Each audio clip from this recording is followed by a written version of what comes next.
Hello. Hi. So yesterday I was scrolling on Pinterest and I saw a picture of books where and it was written books where a black girl is properly loved. And I was like, I would like to do that. I would like to do that in video format. So this is the video format of books where a black girl is in love. And they are they're quite it's quite a collection. It's quite a collection, so let's get through it. Okay, so let's get through the books. The first one is The Harvard Wife by Busisekile Khumalo. What? Like it's hard. Yes, Nompumelelo went to Harvard. So Nompumelelo is the main character, the black girl in love, and huh, huh.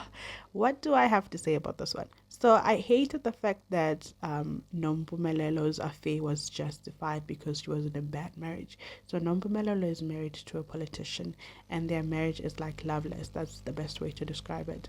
And she goes on a weekend away, and she bumps into her ex-boyfriend from Harvard, and she starts having an affair with him. And as much as this book is enjoyable, you will forget that she's having an affair. You will root for Nompumelelo so hard that you forget that she's doing something wrong. And that's what I loved about this book. It just made me forget, and it made me root for Nompumelelo so much so because I was like, girl deserves to be in love. She deserves to be in love. What else? I don't care. She deserves to be in love. So I really enjoyed this book. And this was Busisekile Khumalo's debut novel. So big ups to her. This was good. The second one, which has one of my one of my favorite main characters, Kiki. Kiki is opposite of sweet.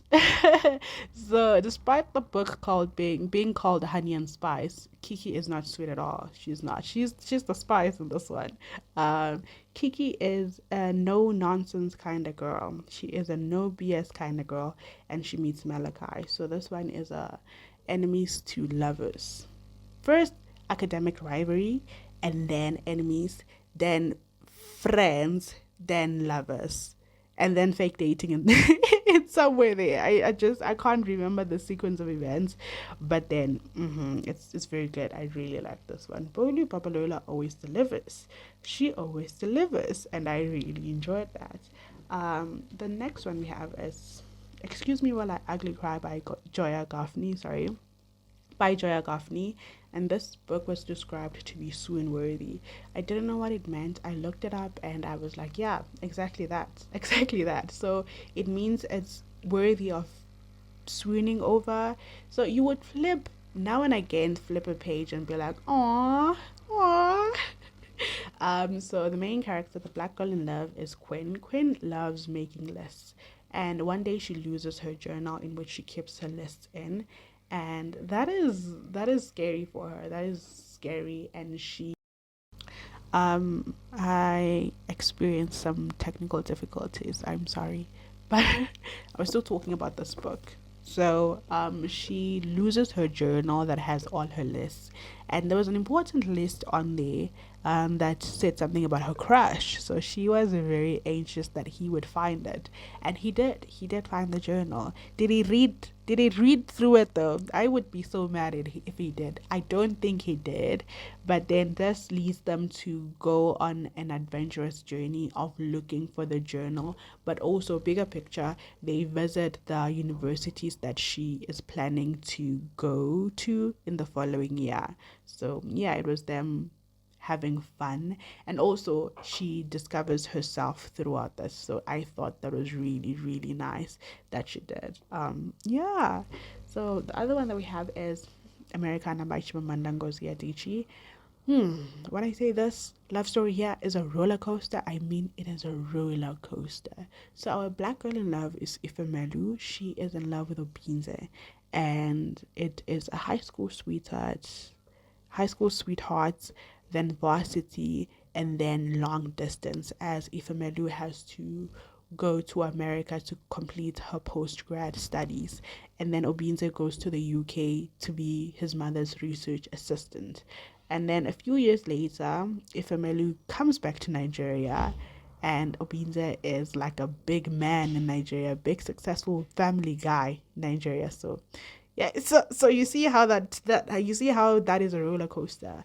It was like they can never be in the on the same page, and that was like, oh my god, there's two people that you're rooting so much for, and they can never ever get together. That for me was like, ugh. So there's a little affair that goes on between the two of them, and I was like, do I like this? Do I like this? But I was rooting for them, so I did. And the last one that I have is In Every Mirage is Black. Although I wouldn't describe this as a romance novel, it is a book that addresses many, many things that black women go through. And it is an important book. It is an important book because it does not sweep any topic under the rug. It brings it forth and addresses it. And I'm like, I really like that. And to find out that it was a debut novel, I was like, girl, the rent was definitely due because she delivered. Okay, but there is love stories. So we have three main characters. We have Muna, we have Kemi, and we have Brittany Ray. And although the other main characters' love stories are important, I would like to focus on Kemi's love story. Kemi goes through a series of romantic encounters. That's the best way to put it, because they're not really relationships. So the thing is, she moved to Sweden for like job related reasons, and she finds that it was hard to date. It was hard because most of the men they fetishized her.